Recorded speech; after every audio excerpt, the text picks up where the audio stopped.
La trêve internationale est terminée et les compétitions domestiques ont repris leurs droits. Voilà, toutes les compétitions domestiques ont repris leurs droits, sauf la première ligue qui reprendra une semaine plus tard.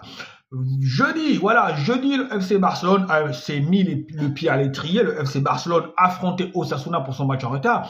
Le FC Barcelone a gagné 3-0. Le FC Barcelone a mis le Real de Madrid à 3 points. Vous l'avez compris, on va parler de la Liga. La Liga parce qu'aujourd'hui, à 21h, le Real de Madrid reçoit la modeste équipe de Leganés. Leganés qui est 18e, donc premier relégable du championnat espagnol. Sur le papier, il n'y a pas photo. Sur le papier, le Real est ultra favori. Le Real est largement favori. Et les bookmakers sont donnés à cœur joie. Les bookmakers ne se sont pas trompés. Le bookmaker donne, bien évidemment, le Real de Madrid voit bien évidemment le Real de Madrid remporter ce match.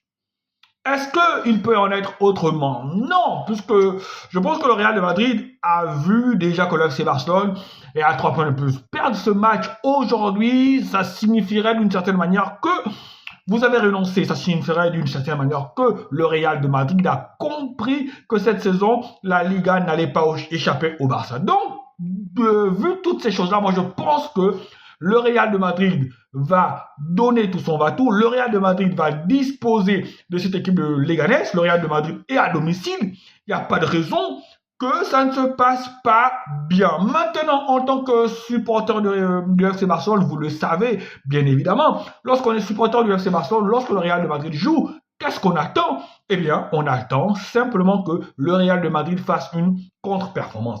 Est-ce que le Real peut perdre ce match-là?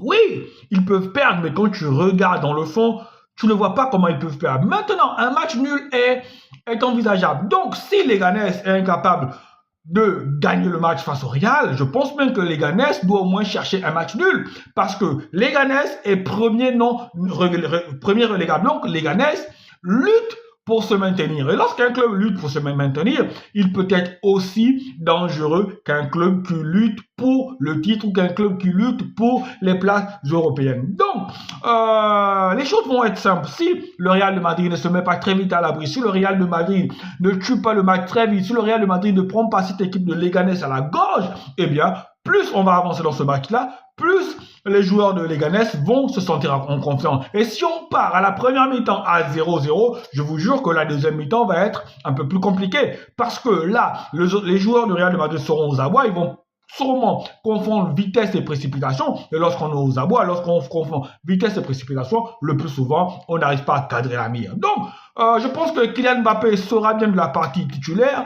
Je pense que Vinicius peut-être aussi il pourra jouer. Donc je pense Kylian Mbappé, Vinicius, Rodrigo ou encore Brahim Diaz. Kylian Mbappé a forcément joué parce qu'il est en concurrence avec Lewandowski pour le titre de Pichichi. Lewandowski a 23 buts, lui il en a 20. Je pense que c'est le match idéal pour Kylian Mbappé pour empiler les buts. C'est le match idéal pour Kylian Mbappé pour mettre même un triplé, revenir au niveau de Robert Lewandowski. Maintenant, nous, on va attendre, mais sachez déjà une chose, que si le Real de Madrid ne gagne pas à 21h et que par la même occasion, le FC Barcelone gagne demain face à Riron, je pense que le FC Barcelone aura déjà une main et 8 doigts sur la Liga. Allez, prenez soin de vous. Ciao, ciao. On se retrouve à 20 après le match pour faire un débrief de ce match-là, en espérant bien évidemment que le Real de Madrid s'est planté. Allez, ciao, ciao.